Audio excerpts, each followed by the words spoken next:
There's a lot in this week's episode of Frieren that's weird. An absolute ton of it is expanded from the manga. It's taking what was a serviceable section and making it something really special. And what's the most shocking to me is that it's a whole section without Frieren, Fern, Stark, memories of him or anyone, really. It's 90 and a bit minutes of just dwelling in how dark the world feels without them around. And you know what? It works. It really, really works.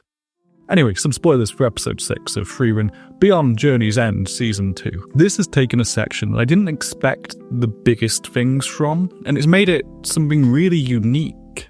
So far, Frieren Season 2 has been making a mockery of any expectations that I had. And now we have this episode that doesn't feature the main cast for nearly half of its runtime. One that throws the manga's original pacing out of the window for original scenes that are strong enough to carry it. And it works. It's taking what's an underserved arc in the manga and making it a killer episode. Anyway, hey, I'm Confident, and I want to talk a little bit more about how this episode of Frieren reinvents this arc to do something really special, starting with spending 9 minutes without the protagonist around at all.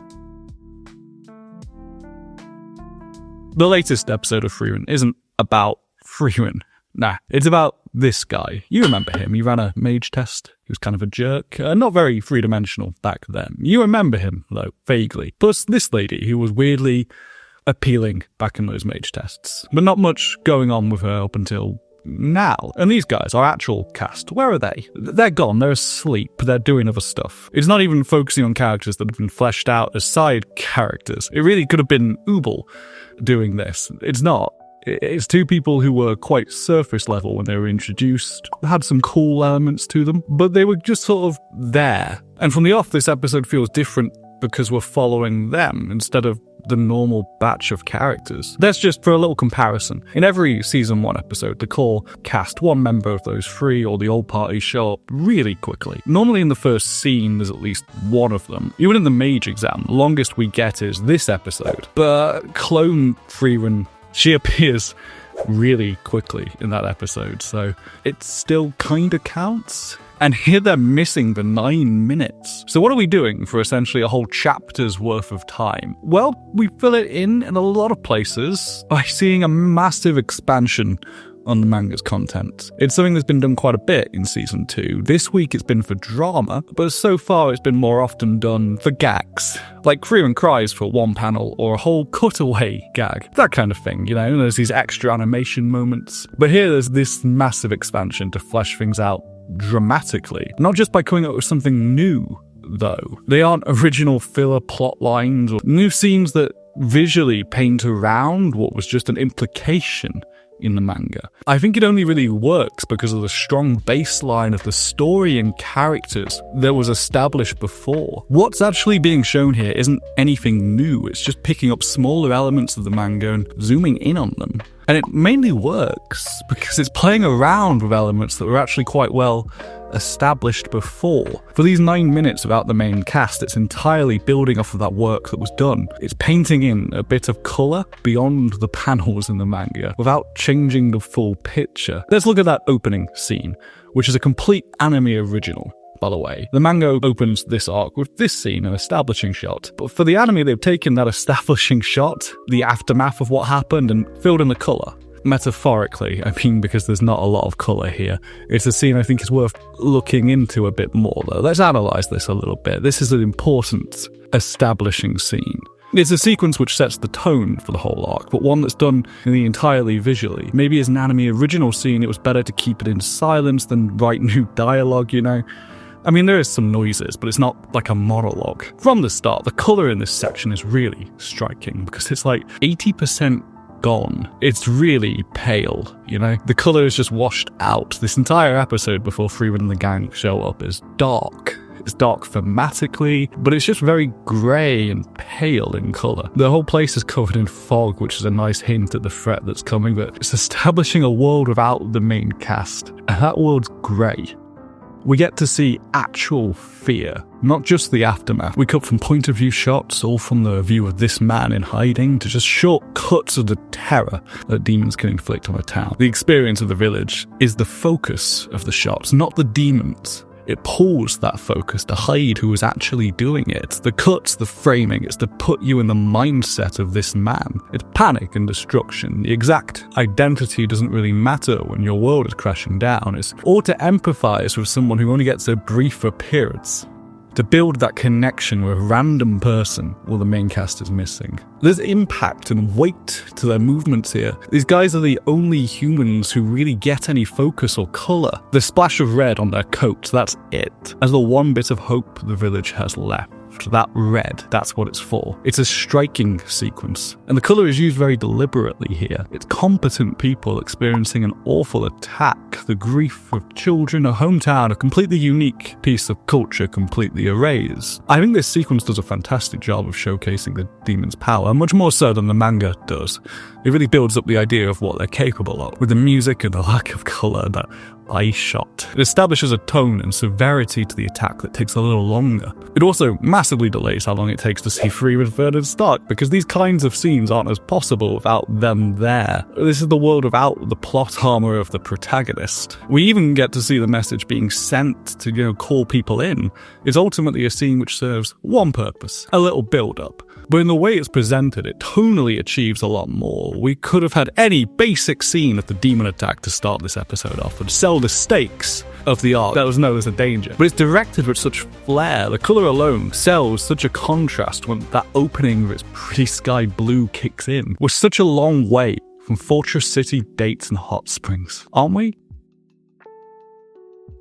The tone basically continues in this darker vein all the way up until Frieren actually shows up and nearly attacks the people we have been following. I mean, what an entrance. You spend 9 minutes without the cast and then suddenly they smash through the walls like it's a horror movie. Even that fisheye lens shot we've seen in the past before of Genau, as he nearly takes a Zoltrak to the face because he was being too angry. And he's every right to be angry. We've seen why. It's easier to have the fun when we're following this party. But when we cut away to these two, things aren't as bright. Well, the opening is a major expansion from the manga. It's not the only change. There's another scene which I think is the most gut-wrenching of the episode. And it's adding a little bit of flair in a way only animation can. It makes a massive difference in emotion, effect. And it's all about the characters.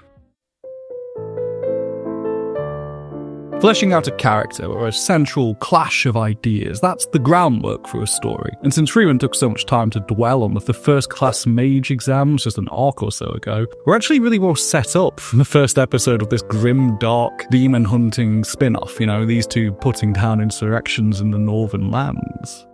We understand at least one person's kind of philosophy on it all, or at least what they claim it to be. So when we catch back up here, we get to see those views we saw him exposing in peacetime in the test. We get to see those on trial in the real world. There's one scene that sells me on the world outside of the main party being compelling. It's this one, as Genau is carrying a survivor back. And that's the next scene I'd like to go over here. The aftermath is where the colour is still noticeably subdued, so we don't get those normal establishing shots with the rolling hills and nature. That's the standard Frieren way of establishing a location, anchoring it to the natural world. No, instead we're framed around the rubble, the broken pieces, the characters stood around the wreckage, and we're seeing pieces of bodies hiding in that rubble, just poking out if you want to look long enough.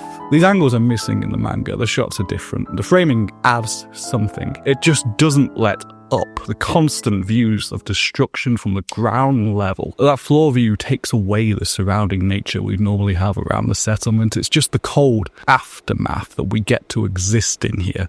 The closest thing you have to comfort is this slightly familiar face, who was a jerk last time we met him anyway. That's why we can go 9 minutes without seeing Frieren, Frieren, or Stark, because there's a confidence that this character's story is enough to support a whole run. Half an episode and a run of scenes on its own.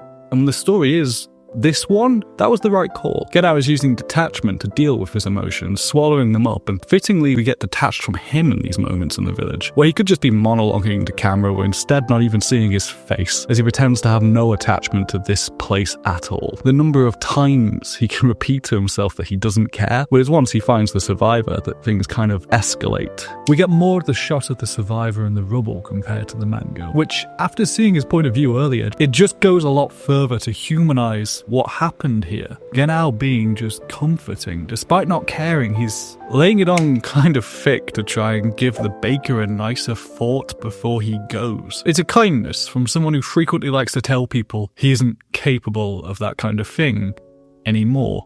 And the most telling thing that's changed in the adaptation is this shot. So you can see him clutching on for survival here, clinging to that last chance. Genau is comforting him. Everything is fine. We're all going to make it. And then, without cutting back to the faces at all, it dawns on us that he's gone. We don't find out seeing an eye closing or a fade to black. Instead, Genau just keeps talking. We hear more of it than in the original chapter. He gets to talk about what the baker will do in the future. He's still pretending that it's all going to be fine, but he's not pretending for the victim anymore, because we see him shift on the back. And then when it turns to the shots of his hands, he's no longer clutching, clinging on for life. It's a very quiet way to tell us that he's dead. It ends up saying more about Genau's character, a small scene of carrying someone back to the church, and there's such a lot in the pattern of the shots that can show us what kind of man he is. It's something quietly devastating as we head into the church itself. I mean, it's a pretty rough scene. With all that work having gone into the building up the gravity of what happened, these shots just hit so much harder than they would have if we just joined afterwards. It means we don't see the title characters for a while, yeah, but that's why it works. Because it's demonstrating something about this world. So the takeaway for me might be that this world kind of really sucks, and it's a lot darker without Frieren around. Look, we removed the main cast for 9 minutes, and it's all this bleakness. The colour in the opening is incredibly pulled out. Even when Genau arrives, it's dark. Visually, it's the same lack of colour as we're getting from everybody's words. There's quite a bit of expansion from the manga here, but it's all done in a really interesting way. It isn't adding new concepts or plot, it's just expanding around the edges, showing things we only assumed, filling in a few more lines to emphasise something new. It's painting to make a fuller picture. When it's done dramatically, it can really achieve something powerful. But the moment of this episode that was the most powerful to me is straight out of the manga. It's proof that you don't need to adapt to have those moments. It's all there in the source material. It's when he's telling who this is, and the bread that wasn't very good, but it's bread he'll never get to eat again. Bread no one will ever eat again. There's an extra little flashback in here just for the anime. It adds another silent scene. No lines, no story, just colour around the panel, illustrating something that was previously only in detail. But I think the line works with or without it. The flashback just makes it a tad more visceral. There's so much on offer in this opening, and it makes it a lot more than just establishing the threat for one arc. Once Frieren, Fern and Stark enter, things change, they lighten. Those greys are suddenly punctuated by all these colours and silly faces and cute moments and little gags about how stale the bread is. It's suddenly such a lighter place, but the lingering thought afterwards isn't about the cute elves this week, it's about this speech and the bread you'll never get to eat again. It's sentimental and powerful and betrays a deeper feeling than Genau will spend the rest of the episode letting out. It's a darker world than we normally get with Frieren. One wanting a whole small culture of people, a bread that only exists here, made slightly wrong. It can all be snuffed out without a word. People who didn't choose to fight. Hey, thanks for watching. Sorry that got a little serious at the end. So, if you want to see more. Alright, cheers.